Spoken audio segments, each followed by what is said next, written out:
Okay, so we're going to test for a sulfate now, SO42- ion.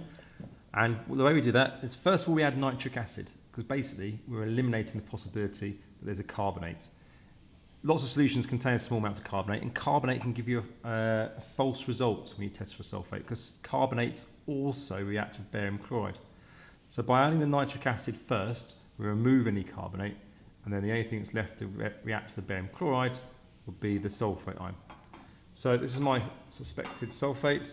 I add the nitric acid first. And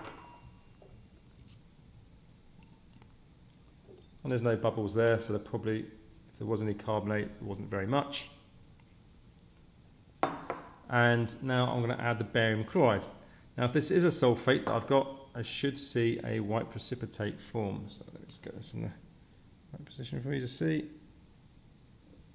So barium chloride going in.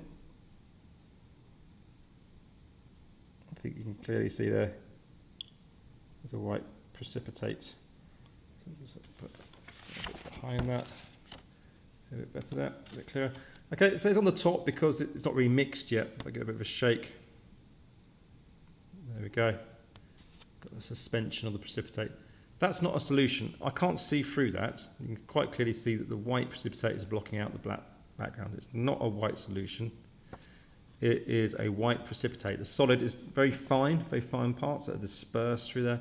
But the observation, if you can't see through something and it's opaque, it's because it's a precipitate. So the observation is a white precipitate. So, therefore, we've confirmed that there's a sulfate, because if you add barium chloride, after you've got rid of the possibility of a carbonate, and you get a white precipitate, you know you must have had a sulfate ion. So in this particular case, what reaction's going on? Well, my sulfates, I started off with a sodium sulfate solution. So here's that reaction. Okay, sodium sulfate is reacting with barium chloride to make barium sulfate. Barium sulfate is insoluble, and hence it makes a solid precipitate. And then we've got also forming sodium chloride. Sodium chloride is soluble, so the ions are aqueous. They're separate and aqueous in solution. These ions are aqueous. These ions are aqueous. So the sodium and the chloride ions are aqueous before and after. Therefore, they are spectator ions.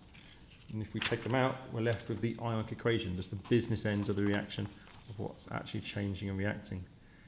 Barium ions, Ba2 plus aqueous, react with sulfate ions, SO42- aqueous, to make BaSO4, a white precipitate.